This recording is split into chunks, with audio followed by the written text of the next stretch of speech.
Well, hey, Rocky, thanks for joining us for Teen Talk, where we've been talking about our identity series, Becoming Who God Created Us to Be. And we've had a great summer talking about how our identity is formed and the characteristics of what we should have. And today we're going to talk about focusing on being who God created us to be.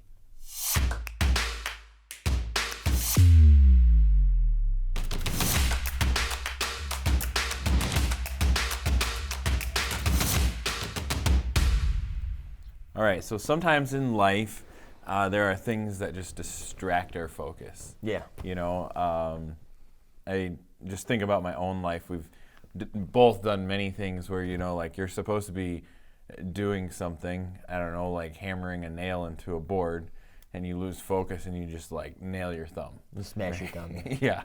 And then you're screaming and crying and whining, right? Yeah. I had one time when I was a teenager,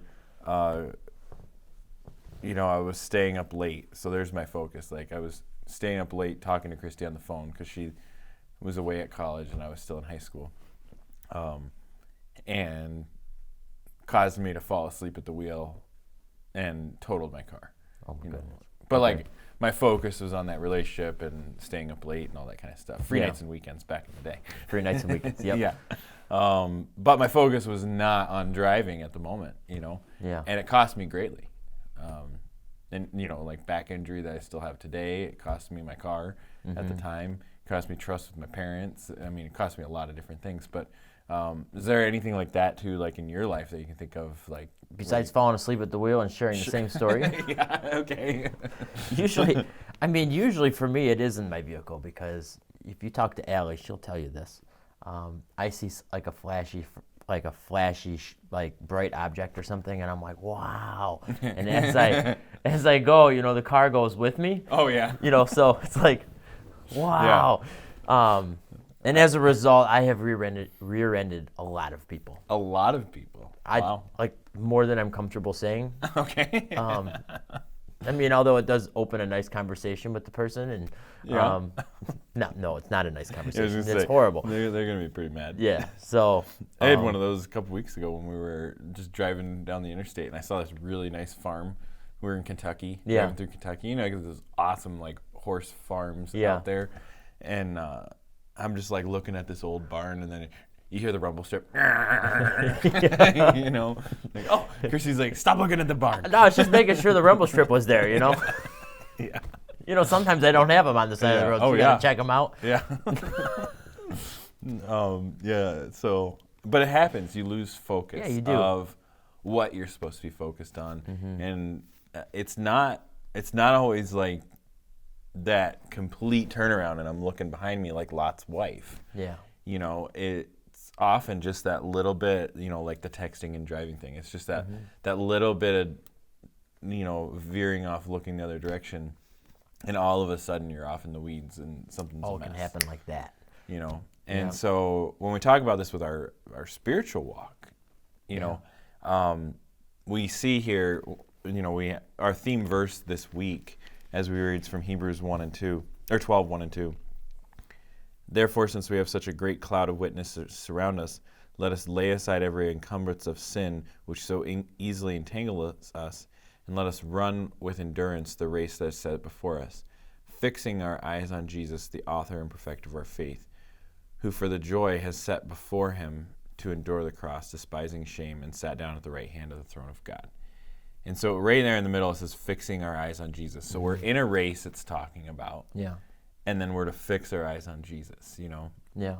And so often we get distracted by the things in our life, whether it's the sin, you know, he says, like, lay aside the sin. And so we have to, like, lay it aside and forget about it and just run, you know? Were you ever in track or anything, cross country? No, I would never have been caught dead in track or running. Like running sounds awful. Yeah. I usually ran to get away from things or like. Well, I made the mistake of joining the track team in middle school. No offense to track people. I respect what you do. Yeah. Somebody has to do it.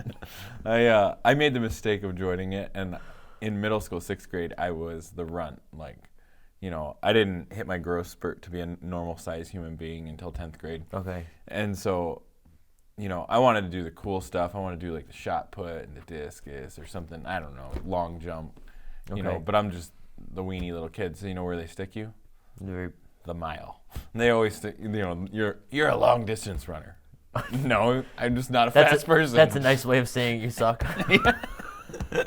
And so stuck me in the mile. But anyways, I can remember one time, you're running and you do the 4 laps and you're in the final turn and you're booking it, and then you just start to hear footsteps behind you, because you're like in that. They're coming up on you. Yeah, and your initial response is, look back. And as soon as I did that, it causes you to slow down. And then that kid, he flew right by me. Yeah. And that's what happens is we get distracted. Yeah. And we start to think about our sin or think about others around us. I think of like Romans 1, it says, I'm not ashamed of the gospel. That's getting distracted. Our eyes aren't fixed on Jesus. Right. In those moments. And so we've spent this summer talking about our identity and how it's formed and the characteristics and who we're supposed to be. Yeah. And we're supposed to focus on those things, right? Right. But so often we don't. No, we don't. We easily get distracted. We get distracted and we think about all the things around us. And so, like this week, Michael actually built the reading plan on me, which is kind of fun and cool. Yeah. But in that, we're looking at who God determined us to be. Yeah. And you pick some cool passages out there that just show who we are and that God created us to be something more than we even think we can be. Right. Exactly. And it's special. I mean, it's very deep. It's not just this just captures and kind of hovers over all of it. But as you read through it, it's hard to really find a lot of tough stuff in all this because it's so beautiful when you really read what purpose God does have for us. Right. And in that the forgiveness, we're dirty, vile sinners, and He washes that away. So much grace and love. Forgets all about that, and then not only just forgets about it, but takes us and makes us a prized possession. Yeah. Not, you know what I mean? A royal priesthood. It's it's just awesome that He wants us in that fashion. He looks at us like that, and He wants that for us, that purpose in our lives, and it's just beautiful, really. Just reading through these scriptures, and you just see just how much love He does have for us. It's awesome.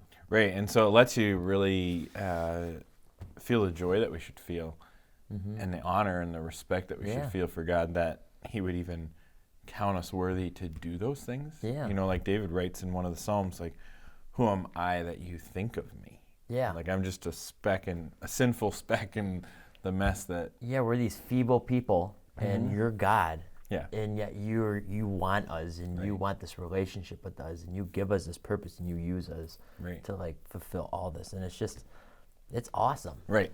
And so this week as you're reading, dig into that and think about really that perspective of where is your focus? Because we've studied, who we're supposed to be, and we can know that, but knowing it's not enough if we keep thinking back on who we used to be. Right. You just spoke a message at our free time event, about living and being that new creation, and that is the perspective that we are supposed to be striving for every day. Yeah. And so I'm excited about Friday's discussion because I have something I want to say about one of the passages, and I'm trying to say it now, but I don't want to. So you need to join us Friday. Come on Friday. Because we have, it's a cool reading plan. It's cool, some verses. It's always fun, since you built this reading plan, it's always fun to read somebody else's perspective on what has happened, because they're not verses I would normally read or find in my own. You know what I mean? And so it was fun, digging into this reading plan. So dig in yourself, see what God's teaching you. Get into the discussion questions. Talk with your parents about what you're learning. Get connected with that. And then we'll see you on Friday as we talk about what we learned as we were digging in and reading this reading plan ourselves.